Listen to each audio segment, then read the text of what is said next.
அனைவருக்கும் வணக்கம். இந்த காணொளியில் சில மருத்துவ குறிப்புகளை சொல்வதற்காக தான் நான் வந்திருக்கேன். ஏன்னா பெரியாரிஸ்ட் தோழர்கள் பலரும் தூக்கம் இல்லாமல் தவிச்சுக்கிட்டு இருக்கிறதாக தகவல் வந்திருக்கு. அதை மேடையிலேயே ஒரு நபரும் பேசியிருக்காரு, புலம்பியிருக்காரு. அவர் புலம்புறதை பார்க்கும் போதே என்னால புரிஞ்சுக்க முடியுது.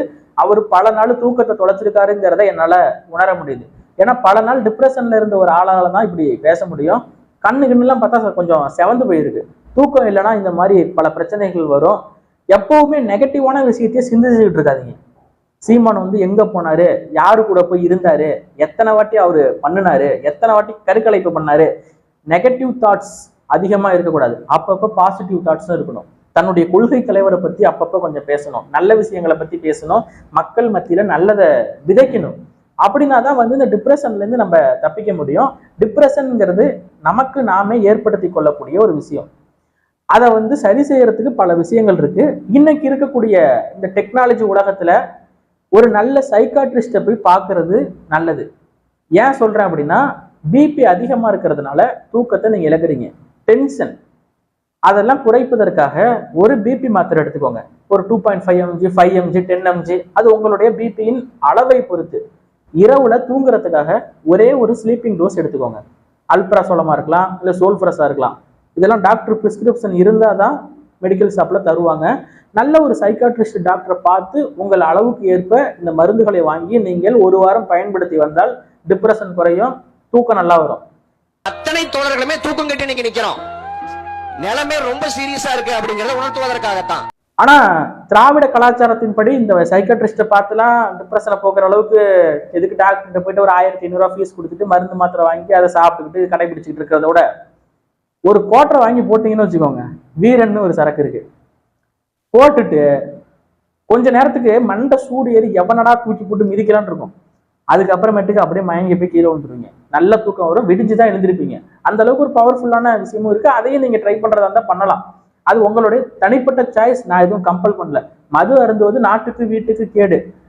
நாட்டுக்கு தான் மாசத்துக்கு பல லட்சம் கோடி வருமானம் வருது. நாட்டுக்கு என்ன கேடு? வீட்டுக்கு தான் கேடு. அதுலயும் மூலப்பொருள் இல்லாமலே சரக்கு தயாரிச்சுட்டு இருக்காங்க. சரக்கே போலின்னு பல தகவல் வந்துகிட்டு இருக்கு. இந்த சரக்கை குடிச்சிங்கன்னா இன்னும் டிப்ரெஷன் அதிகமா தான் ஆகுங்கிறத நான் இந்த இடத்துல அழுத்தம் திருத்தமா தெரிவிச்சுக்கிறேன். அதனால நல்ல ஒரு மனநல மருத்துவரை அணுகுவது அதர்ம மனோஜுக்கும் சுபேர பாண்டியனுக்கும் ரொம்ப நல்லது. இன்னும் பெரியாரிஸ்ட் தோழர்கள், தூக்கம் இல்லாமல் திரிந்து கொண்டிருக்கக்கூடிய தோழர்களுக்கு நான் வழங்கும் அறிவுரை இது. அறிவுரை வழங்கக்கூடிய அளவுக்கு நான் பெரிய ஆள் கிடையாது. ஆனா எங்களுக்கு நீங்க சில நேரத்துல அறிவுரை வழங்குவீங்க பாரு. நீங்க ஏதாவது ஆடியோ வெளியிடுறது, எச்சத்தனமான வேலையை செய்யும் போது நாங்க ஏதாவது கண்டனம் தெரிவிச்சா வயிறு எரியுதா, போய் ஜெலுசில் வாங்கி கொடுங்க அப்படின்னு நக்கல்லாம் அடிச்சுங்கல்ல. இப்ப நீங்க தூக்கம் இல்லாமல் திரிஞ்சு கொண்டிருக்கும் போதும் உங்களுக்கு நாங்கள் அறிவுரை வழங்க வேண்டியது எங்களுடைய கடமை. தோழர்களே, புரிந்து கொள்ளுங்கள். அதே மாதிரி தோழர்களுக்கு ஒரு அன்பான வேண்டுகோள். சீமான் அவர்கள் பேசக்கூடிய விஷயத்துக்கு நீங்க எதிர்வினை ஆற்றலாம், கருத்துக்கு எதிர்கருத்து சொல்லலாம். சீமான் அவர்களை எதுவுமே செய்ய முடியலங்கிறது தான் உங்களுடைய டிப்ரெஷனுக்கு காரணம். என்ன செய்யணும்னு நினைக்கிறீங்க? அவர் ஒரு விஷயத்தை பேசியிருக்காரு, அதுக்கு நீங்க பதில் கருத்தை தான் வைக்கணும். அதை விட்டுட்டு காவல்துறையை ஏவி விட்டு கைது செய்யலாம்னு நினைச்சீங்க. அதுல மண்ணை கவிட்டீங்க. எப்படியாவது உள்ள தள்ளிடலாம் அப்படின்னு நினைச்சுக்கிட்டு இருந்த உங்களுடைய கனவுல மண் உழுந்து போச்சு. அதனாலதான் இவ்வளவு டிப்ரெஷனுக்கும் காரணம். இப்ப நீங்க டேட்டா பேஸோடு புள்ளி விவரத்தோடு பேசக்கூடிய ஆட்கள். ஏன்னா உங்களை படிக்க வச்சது பெரியார். பெரியார் இல்லைன்னா நம்ம ஜட்டி கூட போட்டிருக்க முடியாதுங்கிறது நிதர்சனமான உண்மை. அந்த பெரியாரை பின்பற்றக்கூடிய அறிவுமிக்க மன உறுதி கொண்ட இந்த இளைஞர்கள் சீமானவர்களை எதுவும் செய்ய முடியவில்லை என்று கதறுவதை நிறுத்திவிட்டு, உங்களுக்கு தான் பாயிண்ட்ஸ் இருக்குல்லப்பா, புள்ளி விவரத்தோடு பேசக்கூடிய அறிவாளிகள் தானே பண்ணீங்க. அவர் பேசுற ஒவ்வொரு விஷயத்துக்கும் பதில் கொடுங்க, திரும்ப அட்டாக் பண்ணுங்க. உண்மைதான் ஜெயிக்கும். அதர்மம்னு பேரை வச்சுக்கிட்டா மட்டும் போதாது. தர்மத்தை கொஞ்சமாவது நிலைநாட்டணும், தர்மத்தின்படி செயல்படணும். இங்க பாரு, சீமானவர்கள் ஒண்ணு சொல்றாரு. தமிழை காட்டு மிராண்டி மொழின்னு சொன்ன ஒரு நபரை நீங்க காட்டு மிராண்டி தலைவன் தான் சொல்லணும். இவர் எப்படி தமிழினத்துக்கு தலைவரா இருக்க முடியும், தந்தையா இருக்க முடியும் அப்படிங்கிற கேள்வி எழுப்புறாரு. அதுக்கு பதில் கொடுங்க. உடலிச்சை ஏற்பட்டால் உன் தாயோட சகோதரியோட வச்சுக்கொண்டு பெரியார் சொல்லியிருக்கிறாரு, விடுதலை பத்திரிகையில எழுதியிருக்காருங்கிறத அண்ணன் சீமான் அவர்கள் சொல்றாரு. அதுக்கு பதில் இருந்தா கொடுங்க. பெரியார் மட்டும் இல்லைனா, பெரியார் மட்டும் வரலன்னா நீங்களாம் என்ன ஆயிருக்கணும் தெரியுமா அப்படின்னு பேசுறீங்க. இந்த சாதிவாரி கணக்கெடுப்பு சமூக நீதி பீகார்ல எடுத்திருக்காங்க, தெலுங்கானாவில் எடுத்திருக்காங்க. சாதிவாரி கணக்கெடுப்பை அங்கெல்லாம் ஏன் எடுத்திருக்காங்கன்னா, அங்க பெரியார் பிறக்கல. இங்க ஏன் எடுக்கலைன்னா இங்க பெரியார்னு ஒருத்தர் இருந்தாரு, சமூக நீதிக்கு எதிரானவர், தமிழர்களுக்கு எதிரானவர், அதனால இங்க வந்து எடுக்கல அப்படின்னு நேற்றைய தினம் கொண்டு அண்ணன் சீமான் அவர்கள் பேசுறாரு. அதுக்கு நீங்க பதில் சொல்லுங்க. இப்படி ஒவ்வொரு விஷயத்துக்கும் புள்ளி விவரத்தோடு நீங்க பதில் சொல்லுங்க. ஏன்னா பல நேரங்கள்ல உங்களுடைய புள்ளி விவரத்தை பார்த்து நானே மிரண்டு போயிருக்கேன். சீமான் அவர்கள் இந்த தேதியில இந்த பெண்ணோடு இந்த லாட்ஜில் தங்கியிருந்தார், சீமான் அவர்கள் விஜயலட்சுமியோடு இந்த தேதியில இந்த வருடம் இந்த டைம்ல இத்தனை வாட்டி தங்கியிருந்தாரு, அத்தனை வாட்டி செஞ்சாரு, எல்லாமே டேட்டா பேஸோட புள்ளி விவரமா பேசுவாங்க. இவ்வளவு புள்ளி விவரத்தோடு பேசக்கூடிய நபர்கள் இந்த பெரியார் விஷயத்துல மட்டும் ஏன் அவளை தடுமாறுறாங்க அப்படிங்கிறது தெரியல. இத்தனைக்கு பெரியாரின் உண்மையான விசுவாசிகள் நீங்க தான், நாங்க கிடையாது. பெரியாரை படியுங்கள் அப்படின்னு புதுசா கட்சி ஆரம்பிக்கிறவங்க சொல்றாங்க, நாங்களும் அதுதான் சொல்றோம், மக்கள்கிட்டயே சொல்றோம், பெரியாரை பற்றி படியுங்கள். பெரியாரின் பேச்சுக்கள் அரசுடைமை ஆக்கவில்லை என்றாலும் சில பேச்சுக்கள் எல்லாம் இருக்கு, அதையெல்லாம் கேளுங்கள்.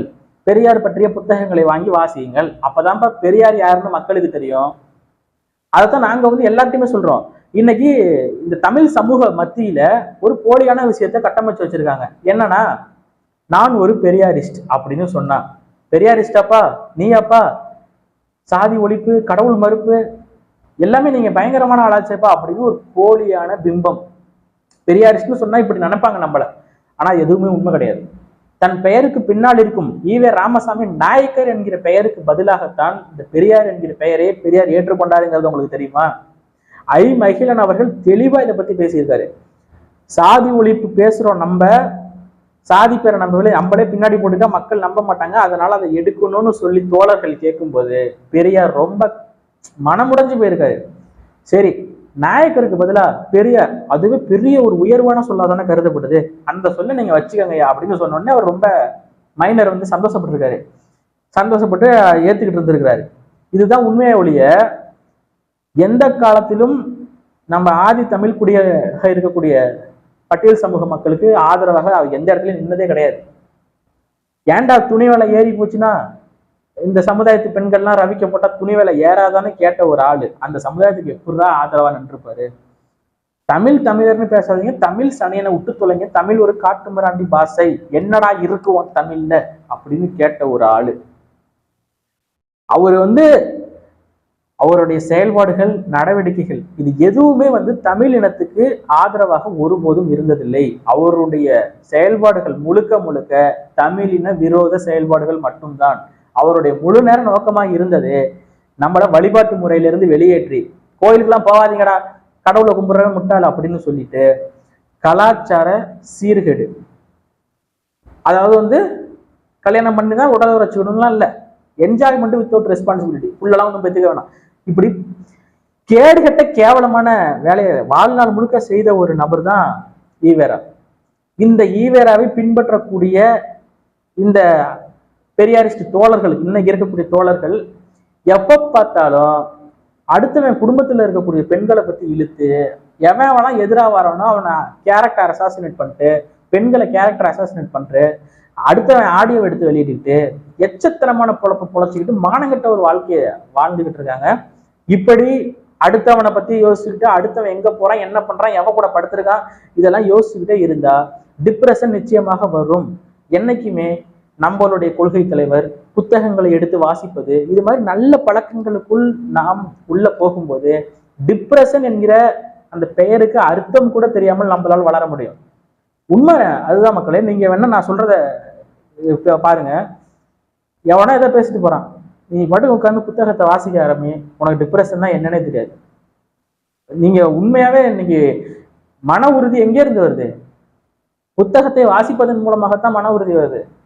அடுத்தவன் என்ன பண்ணிக்கிட்டு இருக்கான், எங்க போறான் அப்படின்னு பார்த்துக்கிட்டு இருந்தா டிப்ரெஷன் தான் வரும்.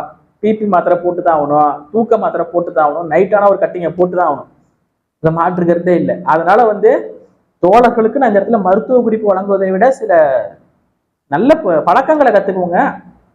டிப்ரெஷன், தூக்கம் இல்லாமல் இருக்கிறது இதெல்லாம் இருக்காது. பள்ளிக்கூடம் படிக்கும் போது தெரியும், புத்தகத்தை எடுத்து வச்சாலே தூக்கம் வந்துடும்.